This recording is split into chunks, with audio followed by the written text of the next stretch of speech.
Hello and welcome back to the third part here. So this one is about how we forget specifically structure or grammar. So it comes back down to yes, the mindset, feel set, being set, the wholeness of your being, as I mentioned in the previous video, 2 videos. And it's grammar is one of those things that we tend to focus on, especially with the systems we've grown up in schools, where we, because it gives us structure, it gives us sort of security. It's kind of like a, you start to, before you build something, you want to know it has structure. We want that sort of, knowledge has become sort of this like, I guess you could say like a, what do you call that? A secure, like a safe place, a haven, a sanctuary for our minds, right? But I can tell you right now, instead of analyzing it and being distant from the process, the whole picture, which is the whole thing, which is communication, or we have to basically learn to let that go by being more into it, or rather be part of the whole process instead.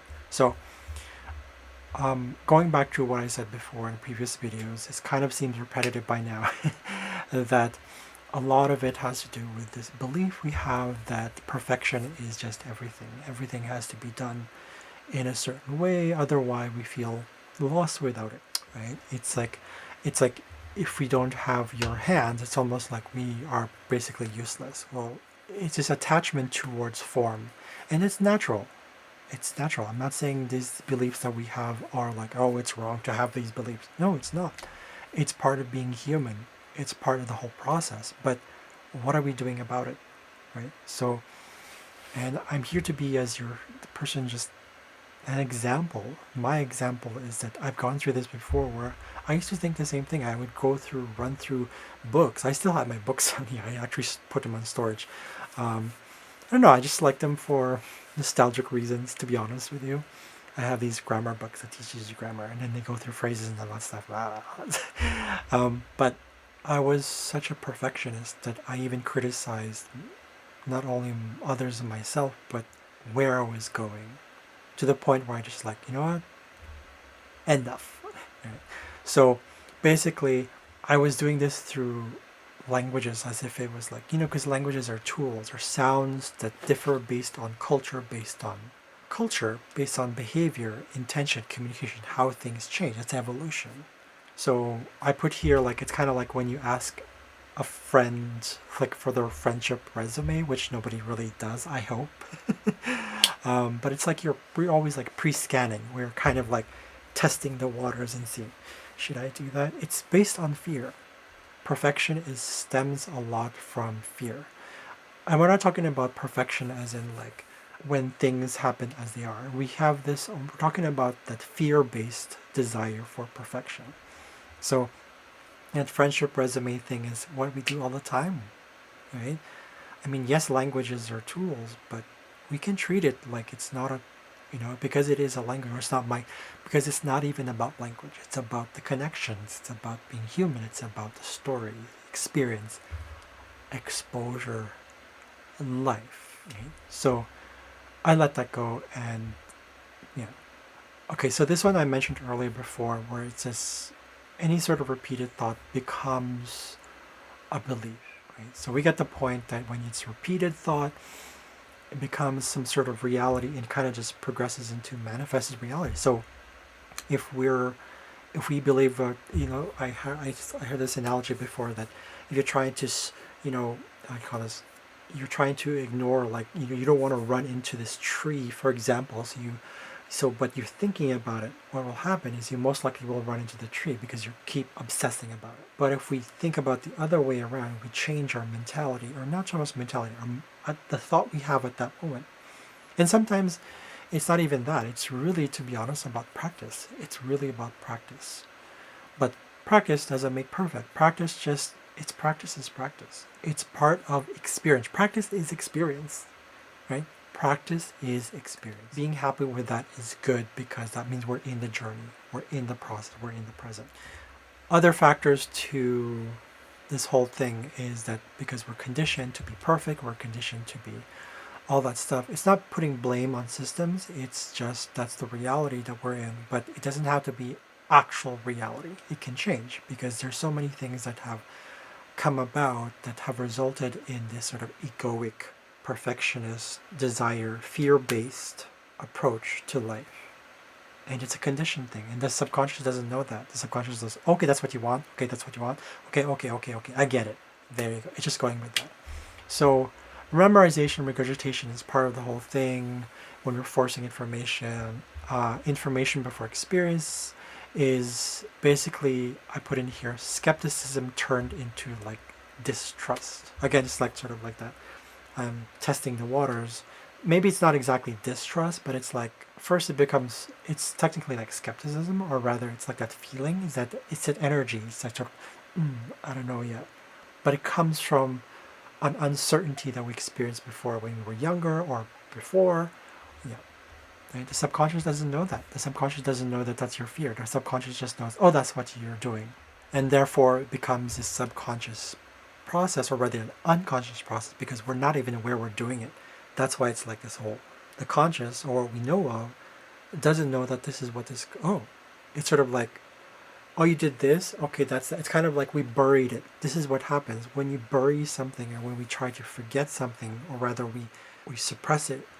It's sort of like this sort of like, it's like the root, kind of like if you try to put bread in a container and leave it there for years and let it mold, and then all of a sudden you forgot about it, it becomes this sort of unconscious, where's that mold coming from? Why am I having asthma? Why can I not breathe? Because the mold has now developed in this little container. That's what it happens when we're hiding something, or when we're suppressing something.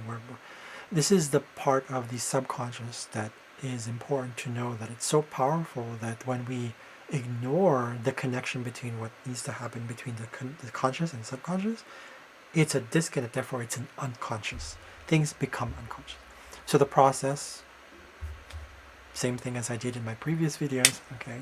Changing the belief, slowing down, practicing grounding experiences, yoga, whatever, any sort of experiences, get you back into feeling the body, going with the body, because that's really grounding. Have you ever heard of those, I think it's like medical service people or doctors, I'm not sure who does this, but like when someone's having a panic attack, what do? They usually tell you to count 1 to 10 or backwards or something like that. Like,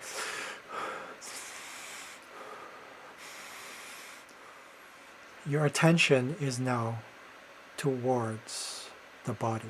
And when we're changing the attention, it becomes grounding. And what happens with this is that we actually, when I say feel, I wrote down here feel, it's really about not so much the emotions, but the root behind emotions, which is the body itself. And it's very grounding. We don't need to go into some sort of science here, but if you try it yourself, you know that when you are nervous, for example, when you follow the breath, you just slow down. You slow down your vibration, but it's a vibration that is healthy. It's going with the flow of things. If you really think about it, if you really scan what was happening right now in the moment, if we scan it, is there danger, or is it just in the head? Exactly, right? But the body doesn't know that, or the subconscious rather doesn't know that. So what you need to do is remind the body and say, okay, okay, so it is okay. It's just a sort of a natural reaction. It was unconscious, and now it starts to become more conscious, like, okay. So the consciousness, this part of the brain here, you're now starting to know that there's that feeling that, oh, wait a second, I don't need to be nervous. I don't need to have this. I don't need to be a victim of my experiences. At least for me, that's how I started to realize, at least 2 years ago. I said, I'm tired, right? So I got into specifically Wim Hof method, because it's like the cold is my teacher. The teacher was like, the cold was my, it's grounding me, going back to the body. So slowing down, bit by bit, if you have to. Wim Hof method, something like cold shower stuff, just people scary because they think again about the goals. You don't want to think about the goals. You want to think of the process. Look it up, Wim Hof method, and how you can do it gradually with a cold shower. It's like 5 seconds, and then your body gets used to it. So it's training, practice. Practice makes practice. Practice is experience, and with experience comes growth. Right? That's life. So let it go by practicing that. Asking ourselves too, when it comes to grammar, it's like, why are we attracted to stories? Why are we drawn to stories? Well, because think about stories. Stories tell us the most about ourselves. But when we focus on the structure itself and away from the whole picture, what happens is that we're no longer drawn to that anymore. There's no story. Therefore, there's no connection. We don't even know what trust is anymore. We don't know what intuition and instinct it is anymore. We don't know what that is. So we can't be childlike anymore. We start to go, and then we start to go back to like, we start to overuse the brain and we get headaches and it's like, oh, it hurts to speak in this language. It hurts to communicate. And so slow down, slow down. Okay. So what we continue to do also, not just believe, will manifest in reality because our attention is elsewhere, right? Our attention plus our intentions and body respond to that. That's the subconscious. Again, a belief is a thought that repeats itself. That's basically the point here. So again, go for stories. Stories. When I say stories, I don't just mean like once upon a time there was a no. I mean experience. Start with that. And the reason for that is because I've said it a million times that I'm not saying that I'm not trying to that's not I can repeat myself, that's fine. The point is, when we're having stories, we're having experience, we're having exposure, we're being part of it. That's the best way to really learn something. In this case, to acquire it. Right? So, and I put here that, it's okay to sometimes scan through grammar, but move quickly, move on to that. Sometimes I still do that. Sometimes I look at a textbook and be like, but not translated, by the way, an untranslated textbook. And I kind of intuitively feel, where is this going? Like, okay. Then I go straight into a story right away. Children's story preferably, especially if it's a new language. So it's like a river, right? When we're focusing on structure, knowledge only, and perfectionism and all that stuff, what we're doing is we're telling that our flow of life has to stop based on our own demands. That doesn't work that way. You know this. We know this instinctively. That doesn't work that way. It does not work that way. Otherwise, we're just resisting. And when we resist, what happens? We are only ourselves putting ourselves in that struggle. It's no longer pain, it's suffering. So I would say make time for stories, but that's it. Make time by allowing for it. I've said in a previous video, make time because you just have it. Like you have the time for it, and be realistic about it. Say, okay, this is what I can allot for 1 week. Start with once a week. When I was like back in 2013, I had a friend and she wanted to go for like a swim, and I was like, I didn't really know how to swim properly, and then I just went anyways because I was like, oh, this is kind of exciting, scary but exciting, right? Scary but exciting. I went for it, and I just enjoyed myself. She didn't judge me or anything at all. It was just like, okay, oh, maybe you can do this, you can do that. Okay, this is fun. I was really having fun. I realized like this is it. This is what I want to continue doing, right? Well, one of them, right? So I got to it, and I couldn't wait till the next time we did it again. And it was just like we went once a week. And then there was this one point where I said, hey, do you want to come along with me? And she said, oh, I'm kind of busy. I don't feel like it. I forgot what the reason was, but I went anyways by myself. And it was also scary, but I was like, oh, wow, okay. That's okay. I was like, I just risked it. I didn't care about anybody else. I didn't care about what people thought. I didn't care about what I thought. I just wanted to have fun. I wanted to just have fun. I wanted to be in the water because I knew that I was drawn to it. And that's when it started, from once a week, twice a week, 3 times a week, 5 times a week, of just getting better and better and better, but asking questions, asking around. Do you think this is it? How do I really like being open, being loving to myself, just having fun, childlikeness. This is what I keep saying, the word childlike. So anyways, going back to this, no rushing, and just allowing for it. In the previous video, I mentioned what nature is. So basically, it's trusting in your nature. Don't want to rush things, otherwise it explodes on your face.